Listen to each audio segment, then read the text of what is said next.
get it. You hear about El Nino, you know it's not great, but you don't really know why. That's totally fine. Like you're not supposed to know everything.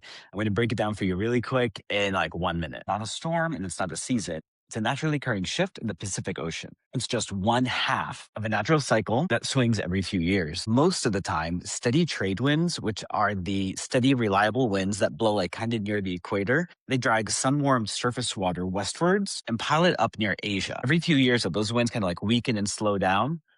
And that's normal. But that warm water is no longer held in place against Asia and it starts to slide back towards South America. And now there's a new balance point where the warmer water pools in the central and eastern Pacific, where you now have this whole engine of rising hot air, evaporation, and rainfall shifting east on top of warm water. So winds in general are driven by temperature changes across the Pacific. So the weaker the winds that push the hot air west, the more the warm water and temperature pushes east, which weakens the winds even more. So now the ocean and the atmosphere settle into this pattern, and that can hold for like the better part of a year. And this event weirdly reaches into the weather patterns of almost every continent. That warm water cycle is the whole engine. The droughts, the floods, the oddly quiet hurricane season, it all traces back to this one shift. So that's what El Nino actually is. The bigger question is why this year's has scientists paying even more attention than usual. Most El Ninos are mild, but this one absolutely is not. All the models keep pushing it towards the top of the scale, and now it's a super El Nino, which is the kind that shows up only about like once every decade. The last three arrived in 1982, 1997, and 2015.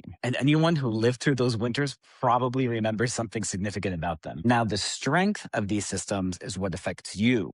A strong El Nino releases an enormous store of heat and energy into the atmosphere, which is why the year after one is almost always the hottest on record. Stack that on top of already some of the hottest years humanity has ever seen, and it means 2027 is in line for something crazy. A strong El Nino is going to sharpen like everything that already exists. So weather stormier winters across the southern United States and the west coast of South America, deeper drought around Australia and Indonesia, and in general, a quieter Atlantic hurricane season. So wherever you are, a season this strong is worth understanding before it arrives, not when you're in it. So as crazy as El Nino is, or like not, it's weirdly the most predictable thing we have to know about the year that's coming after it. So like this, like now, today, is not just another year. Right now, it's the ocean that's resetting its baseline for the year afterwards. El Nino is only half the cycle. The other half is La Niña, the cooler opposite. The Pacific swings between the two, a warm phase and then a cool phase, and that whole cycle is called ENSO.